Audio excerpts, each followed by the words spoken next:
A 16-year-old just swore his life to Rome and Caesar. Breaking that oath meant death.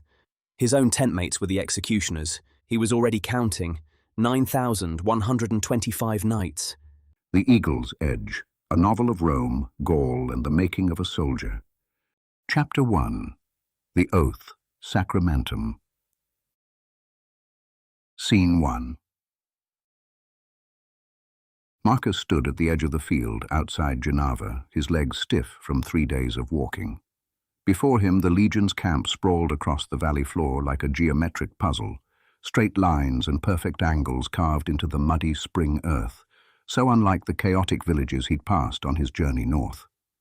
Hundreds of men moved with purpose through the ordered grid of streets, while others stood in formation so still they might have been carved from stone.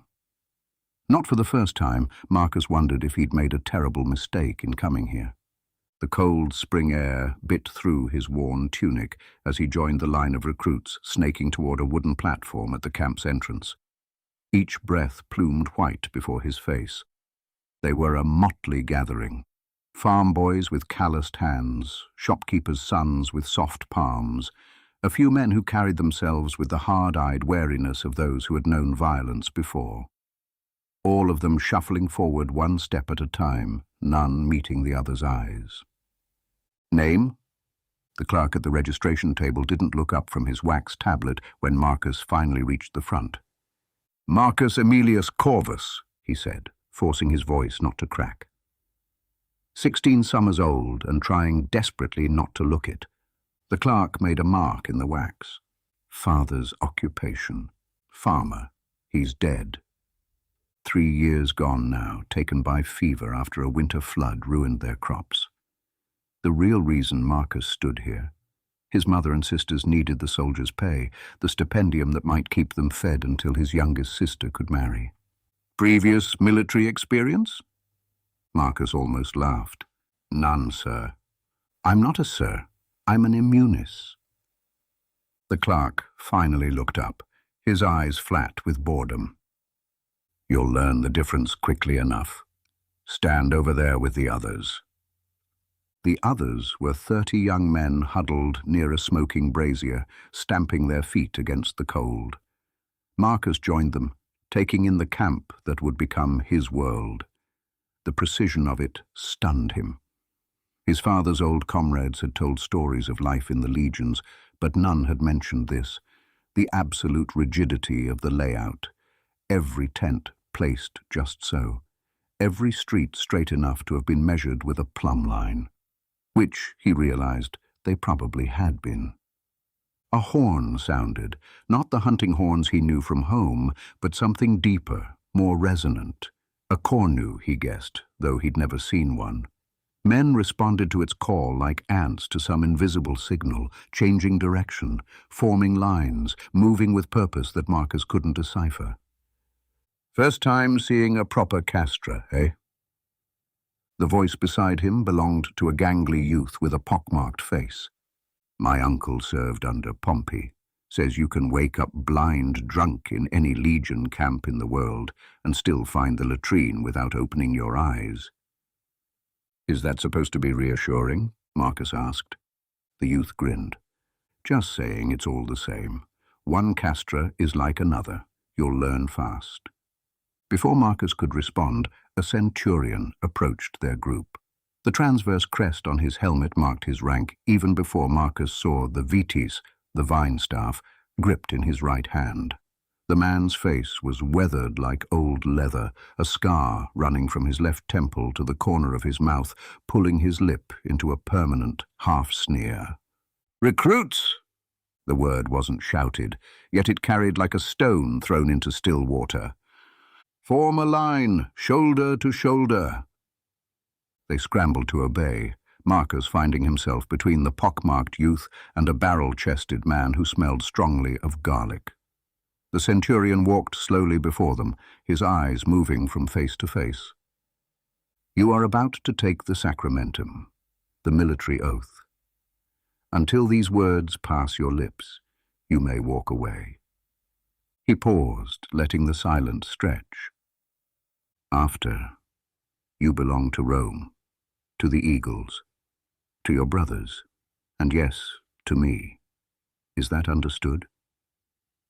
A mumbled chorus of agreement rippled through the line. "I can't hear you." "Yes, Centurion," they shouted, Marcus's voice joining the others a half-beat late. Another officer approached, this one wearing a red paludamentum cloak that marked him as a tribune at least. Behind him, a soldier carried a small silver statue of an eagle mounted on a pole. Not the full Legion standard, Marcus guessed, but a representation of it for the ceremony. "Raise your right hands," the tribune commanded, his voice cultured, aristocratic. "Repeat after me, Ego Marcus Aemilius Corvus." Ego Marcus Aemilius Corvus. The words felt strange in Marcus's mouth, formal and ancient. "Euro per eovem optimum maximum." Euro per eovem optimum maximum. "I swear by Jupiter best and greatest." "Atque per omnes deos immortales." "Atque per omnes deos immortales," and by all the immortal gods. "Mi imperatoris Gai Iuli Caesaris." "Mi imperatoris Gai Iuli Caesaris." That I will follow the Emperor Gaius Julius Caesar. The oath continued, words of loyalty and obedience flowing from his lips. Marcus would obey his officers, follow the standards, never desert his post, fight Rome's enemies wherever ordered, and accept death if he broke this sacred bond. Each phrase settled on his shoulders like another stone added to a wall, immovable, permanent. As he spoke the final words, "This oath I take freely and in sound mind, so help me Jupiter Optimus Maximus." Marcus felt something shift inside him. He was no longer Marcus from the small farm near Mediolanum. He was Miles Marcus, a soldier of Rome, a single stone in an edifice larger than he could comprehend. The tribune nodded, satisfied. "You are now legionaries of Rome. You will be assigned to your Contubernium. 8 men to a tent. 8 men who will eat together, march together, fight together, possibly die together." He paused. "These men will become more your brothers than those who share your blood. Remember that." A second clerk approached with a basket of small clay tokens. "Take one. The number on it corresponds to your Contubernium." Marcus's fingers closed around a rough clay disc. The numeral 7 was scratched into its surface. "7th Contubernium, 3rd Centuria, 2nd Cohort," shouted a Tesserarius, reading from a wax tablet. "Form up over here." Marcus moved toward the voice, clutching his token. His future had been decided by a random draw from a basket. 7 other men would shape his life from this moment forward, and he hadn't met a single one of them. As he walked through the ordered chaos of the camp, the reality of what he'd done struck him with physical force. His breath caught in his chest. For 25 years, if he survived that long, he would sleep where Rome told him to sleep, march where Rome told him to march, kill whom Rome told him to kill. The vastness of that commitment made his knees weak. Yet beneath the fear, something else stirred, a strange, unexpected pride. He was part of something ancient and powerful now, something that had stood for centuries and would stand for centuries more. The word virtues floated through his mind. Courage, excellence, the quality of a true Roman man. He straightened his shoulders and followed the Tesserarius deeper into the camp, toward whatever fate awaited him in the 7th Contubernium. Scene 2. The Tesserarius led Marcus through a grid of identical leather tents, each the same dun color as the muddy ground. Men loitered between the rows, sharpening blades, mending tunics, or simply watching the new recruits, with expressions ranging from amusement to pity. The air smelled of wood smoke, sweat, and the particular tang of oiled leather that Marcus would later recognize as the scent of the legions. They stopped at a tent no different from the others except for the numeral 7 scratched onto a wooden post beside it. "Seventh Contubernium," the Tesserarius said without enthusiasm. "Your home for the foreseeable future." He turned and walked away without another word, already looking for the next recruit to place. Marcus stood before the Papilio tent, taking in its modest dimensions. The leather structure was shaped roughly like the butterfly it was named for, supported by wooden poles at the center and sides. It seemed impossibly small to house 8 grown men and their equipment. He ducked through the low entrance, blinking as his eyes adjusted to the dimmer light. 3 men already occupied the space, each claiming a section of ground with their meager possessions. They looked up at his entrance, a broad-shouldered man with a broken nose, a thin youth not much older than Marcus himself, and a weathered soldier with greying temples who continued methodically sharpening a knife. "Another one," said Broken Nose without bothering to introduce himself. "Pick a spot that's not taken." Marcus nodded and moved toward an empty section near the back. The tent's floor was bare earth covered with a layer of straw, luxury compared to what he'd expected after his father's stories. He set down his small bundle of personal possessions, a spare tunic, a wooden comb, a small knife, and a leather pouch containing 3 copper coins, his entire worldly wealth. He had just begun to arrange his few items when the tent flap burst open, and a stocky young man practically tumbled inside, grinning as though he'd been invited to a feast rather than assigned to a military unit. "Is this the 7th? They told me the 7th.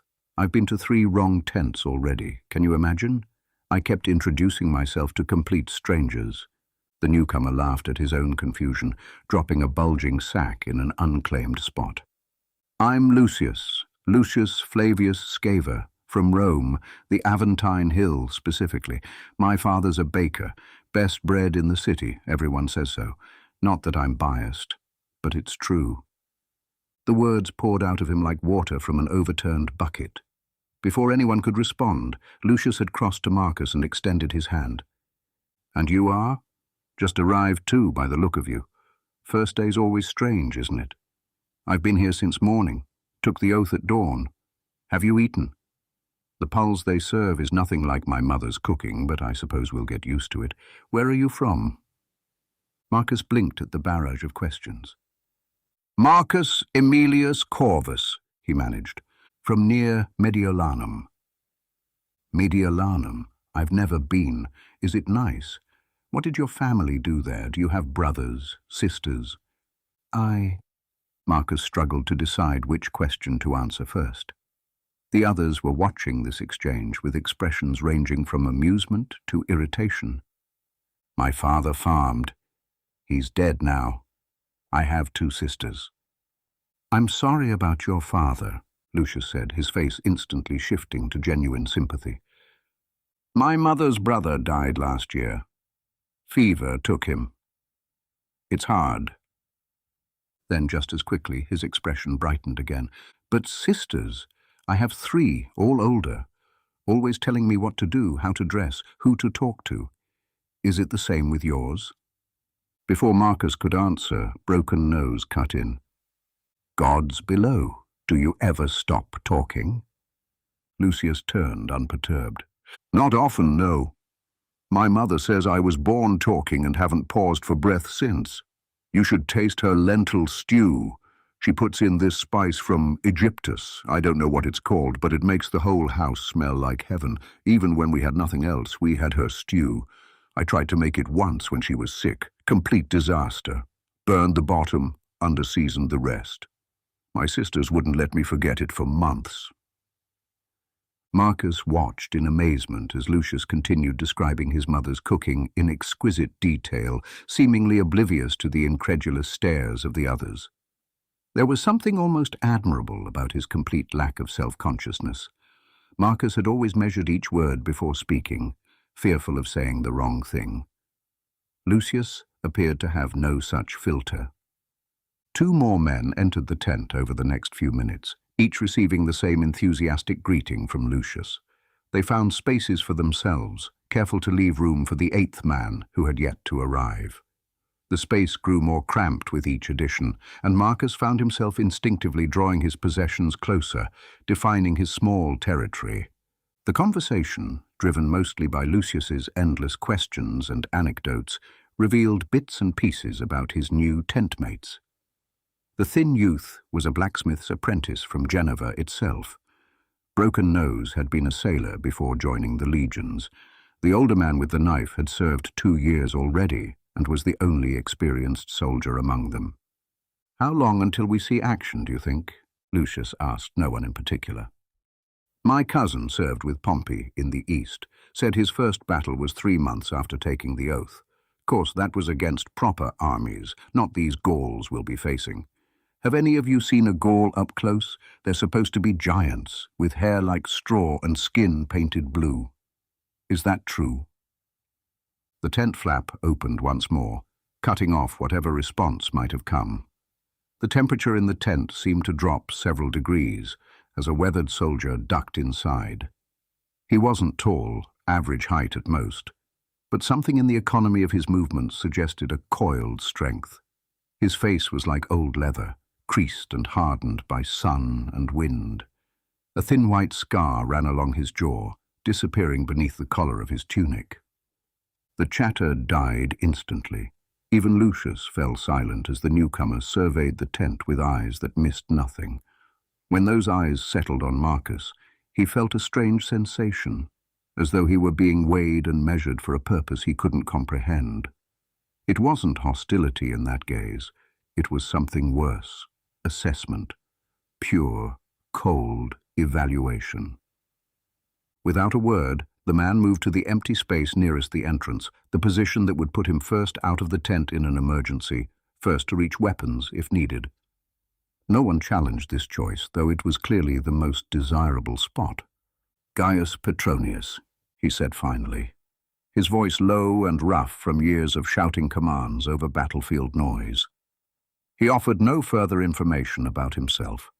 An uncomfortable silence followed, broken eventually by the older soldier with the knife.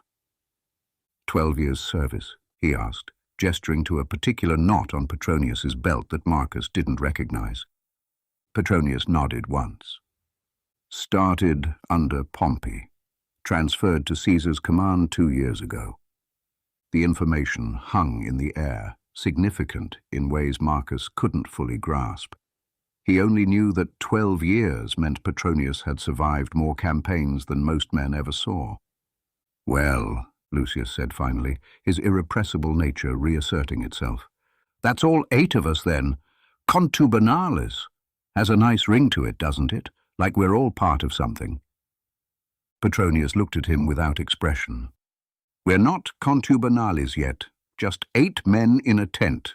You earn that word." The rebuke, though mild, silenced even Lucius temporarily. In the awkward quiet that followed, each man turned to organizing his small space. They moved around each other in the cramped tent, a dance of elbows and muttered apologies as they unpacked meager possessions and claimed sleeping spots.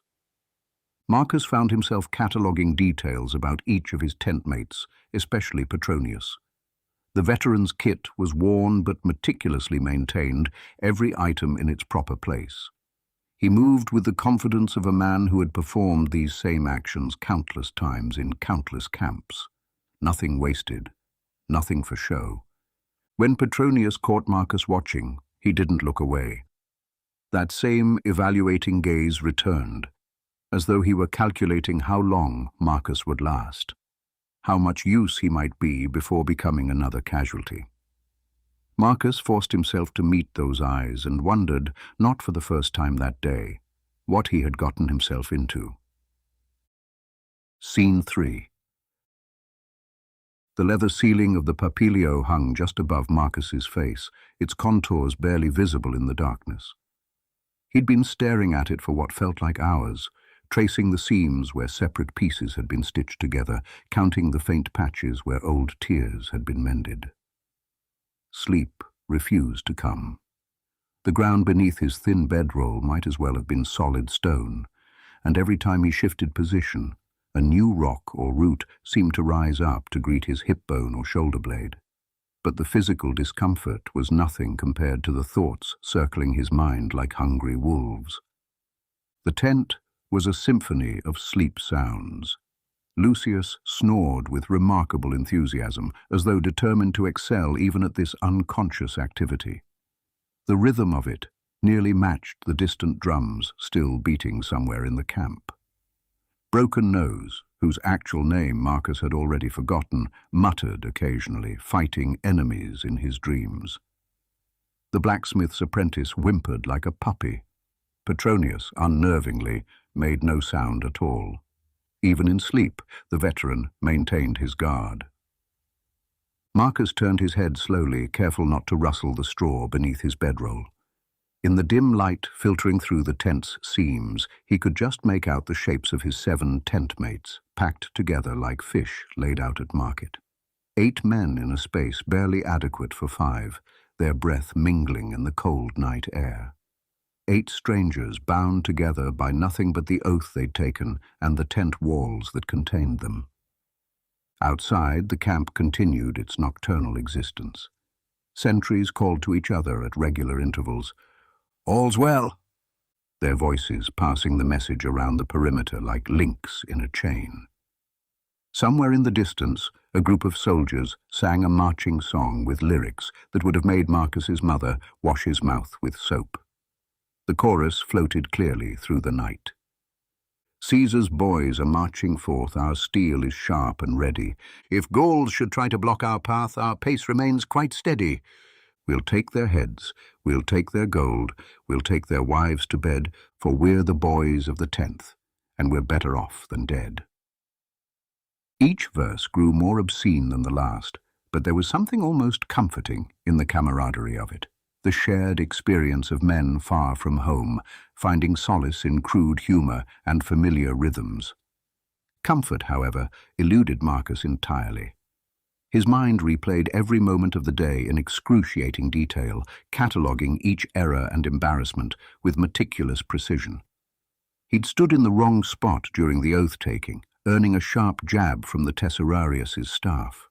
He'd fumbled with his kit when showing his identification token, dropping it in the mud. He'd called the immunis Sir, despite being corrected once already. He'd been the last to understand the sleeping arrangements in the tent, claiming a spot that turned out to be directly beneath a leak in the leather. Each mistake felt enormous in the darkness, magnified by fatigue and uncertainty. What had possessed him to think he could be a legionary? His father's old stories had made it sound like an adventure, glory and brotherhood and purpose. The reality was cold ground, aching muscles, and the overwhelming sense that everyone else knew things he didn't. A horse whinnied somewhere nearby, followed by a soldier's low curse. Marcus shifted again, trying to find a position where some part of him didn't hurt. Impossible. His shoulder blades pressed against the hard earth no matter how he arranged himself. His stomach growled. The evening's thin porridge, pulse they called it, having done little to satisfy his hunger. Even his teeth ached from clenching his jaw against the cold. This had been a terrible mistake. The thought bloomed in his mind with absolute certainty. He wasn't meant for this life. He wasn't strong enough, tough enough, prepared enough. Tomorrow would bring more mistakes, more humiliation. The day after, more still, and what would happen when they marched north to face actual combat? He'd freeze, he was certain, or run, or get his tent mates killed through incompetence. He thought of his mother and sisters back near Mediolanum, the farm that was slowly failing without his father's strength to work it. His mother's face when he'd announced his intention to enlist, a mixture of pride and terror that he now understood all too well. He'd promised to send his stipendium home to them, promised to make his father proud, promised to return a man, not the uncertain boy who'd left. Promises that now seemed impossible to keep. A rat scurried along the tent's edge, its tiny claws scratching against the leather.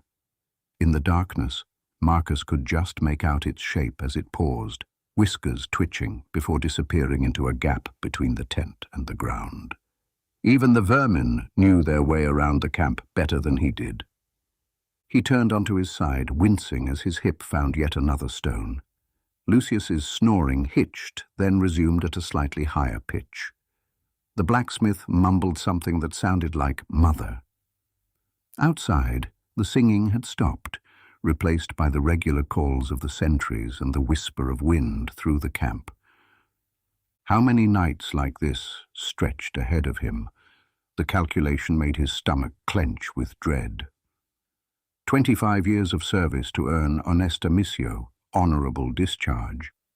That was 9,125 nights, 9,000 nights of cold ground and aching limbs, 9,000 opportunities to make fatal mistakes, 9,000 reminders of his inadequacy, if he survived that long.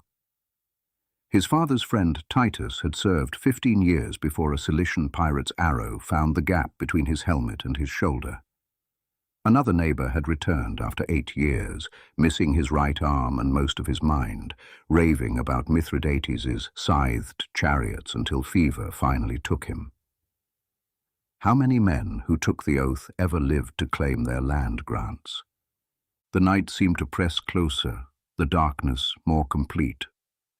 Marcus's breath quickened, his chest tight with something between panic and despair. He was trapped. By the oath he'd sworn, by the expectation of his family, by his own foolish dreams of glory. There was no escape. Not from this tent, not from this camp, not from the years of service stretching ahead like an endless road disappearing into fog. In the darkness beside him, Petronius shifted in his sleep, a small movement that nonetheless commanded Marcus's attention. Even unconscious, the veteran exuded the quiet competence that came from years of survival. Had he felt this same dread on his first night? Had he lain awake, counting his mistakes, certain of his imminent failure? Somehow, Marcus doubted it. Men like Petronius were born knowing what to do, born ready. Marcus had never felt ready for anything in his life. A sentry's call drifted through the night. "Third watch, all's well." Already a third of the night gone, and sleep no closer than before. Marcus stared up at the leather ceiling and tried to imagine himself a year from now, hardened and confident. The image wouldn't form. Instead, all he could see was tomorrow's training, tomorrow's mistakes, tomorrow's humiliations. 9,124 nights to go. Thank you for watching. Now let's head to the next chapter. Be sure to subscribe to Compass and Codex if you want to hear more, because there is so much more to tell. And remember, never stop exploring the unknown.